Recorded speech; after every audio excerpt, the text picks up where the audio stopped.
Today, I promise you this. I will always trust and respect you, make you laugh, and guide you through times of sorrow. Our relationship has been built on obstacles we faced together as a team, and I promise to remain your faithful collaborator for the rest of our lives. I will share in your dreams and support you as you strive to achieve your goals. You're my forever adventurer, and I can't wait to spend my life by your side. Carly, today I promise you this. I will always trust and respect you, make you laugh, and guide you through times of sorrow. Our relationship has been built on the obstacles we faced together as a team, and I promise to remain your faithful collaborator for the rest of our lives. I will share in your dreams and support you as you strive to achieve your goals. You're my dependable life coach, and I can't wait to spend forever by your side. Carly, I take you for my lawful wife. To have and to hold. To have and to hold. From this day forward. From this day forward. For better, for worse. For better, for worse. For richer, for poor. For richer, for poor. In sickness and in health. In sickness and health. Until death do us part. Until death do us part. I, Carly, take you, Scott, as my lawful husband. To have and to hold. To have and to hold. From this day forward. From this day forward. For better, for worse. For better, for worse. For richer, for poorer. For richer, for poorer. In sickness and in health. In sickness and in health. Until death do us part. Until death do us part. Carly, receive this ring. As a daily reminder of my love for you. As a daily reminder of my love for you.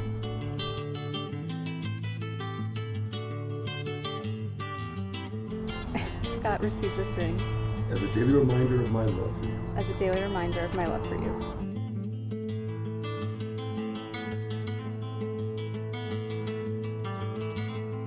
You may kiss the bride.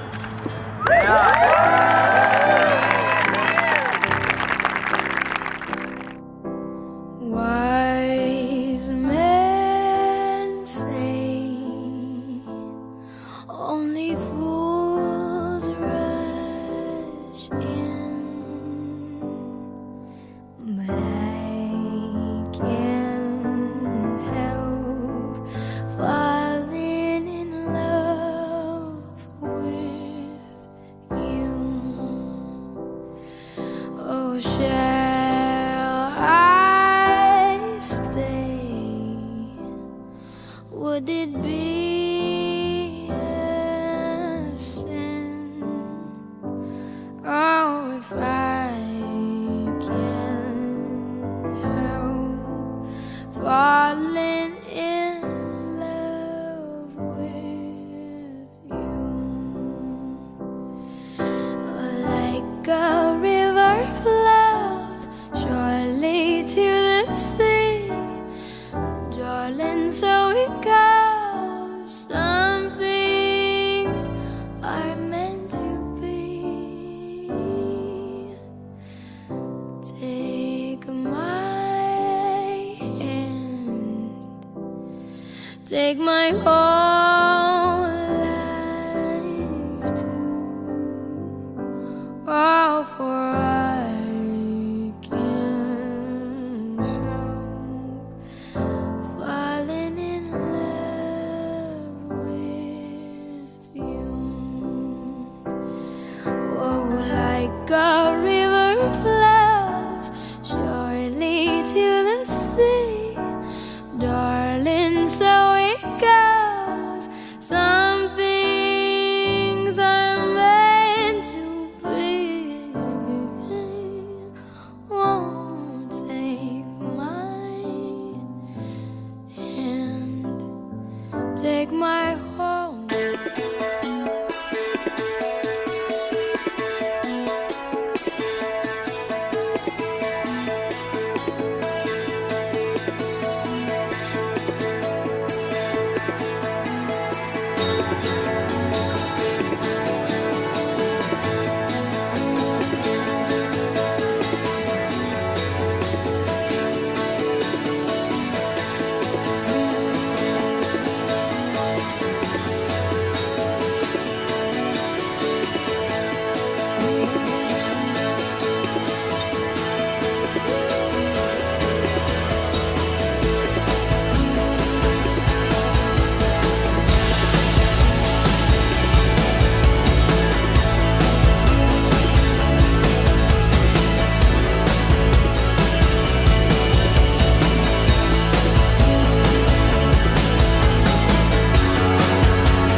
very much. Let's hear the round of applause. Come on.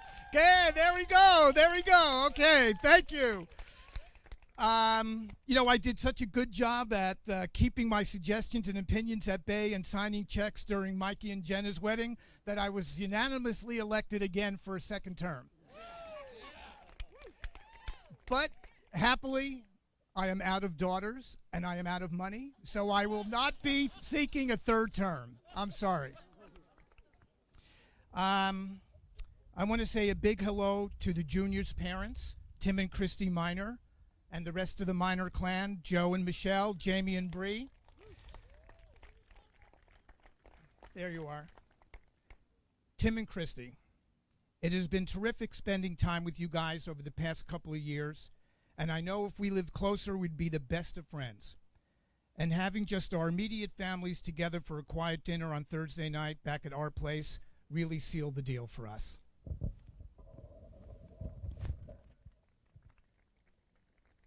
I want to welcome our family and friends to our second home here in Arizona, and your efforts to be with here this weekend, traveling from all over the country, really mean a lot to both Karen and I and to Tim and Christy. So thank you for making the trip out here. We really, really appreciate it. It wouldn't be the same without you guys being here. And really, we mean that from the bottom of our hearts. So thank you. You know, I loved being a dad to my two girls. I wasn't much of a jock growing up. My two bros could certainly attest to that. So when the girls came along, right or wrong, I felt relieved. And if you had to ask what I remembered most about our times together, it would be when they were young and on those cold winter Sundays, we'd snuggle up on the couch with our favorite stuffed animals, under our blankies, sucking our thumbs, watching Disney and our favorite girly movies. The smell of Karen's cooking filling the family room, and the world was shut out, and it was just us.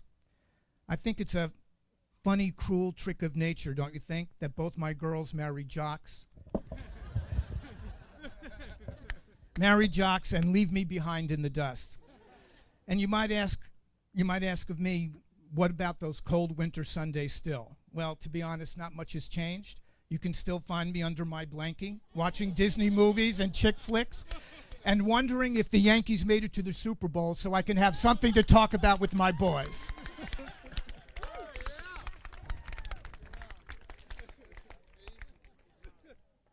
Carly Martin. Your first year on this planet, you spent either sleeping or eating. Not another sound from you. And you still have not grown into your face. Your big eyes and your cheekbones still cover 95% of it.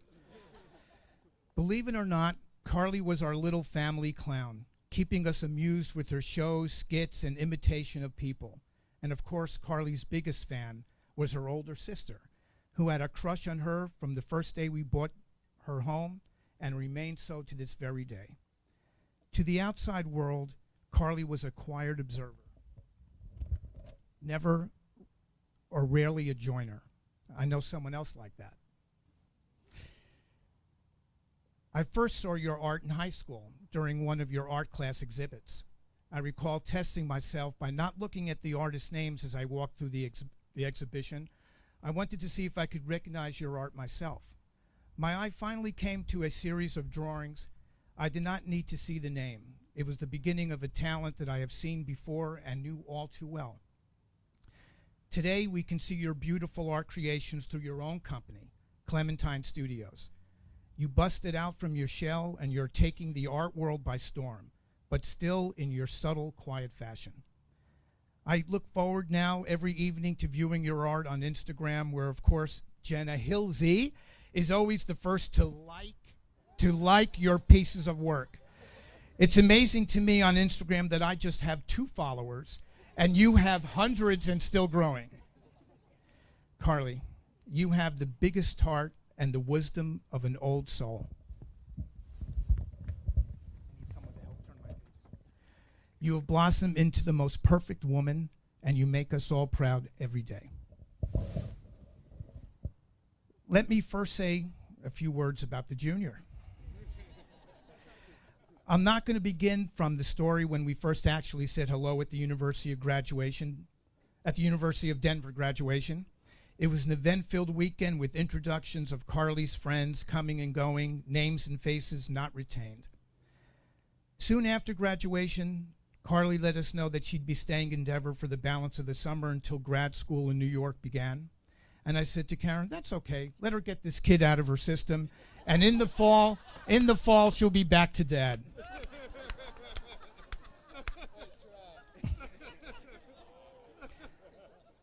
And then a couple of weeks later, we get an odd phone call. It began like this. Scottie and I don't want to be apart, she says, and he's coming home with me to New York. And may he live with us. Thank you. She wants to live with us in our house with him. How can that be? I asked Karen. What 5-year-olds have boyfriends that come and live with their parents? That day came when they drove in from Denver, and I remember driving up the driveway, sitting in my car and thinking, oh crap. I took a deep breath and walked through the door and was greeted by my little 5-year-old with a big hug and a kiss, and she felt so good, my little Carly. My eyes were slowly drawn over her shoulder to him. I said to myself, is that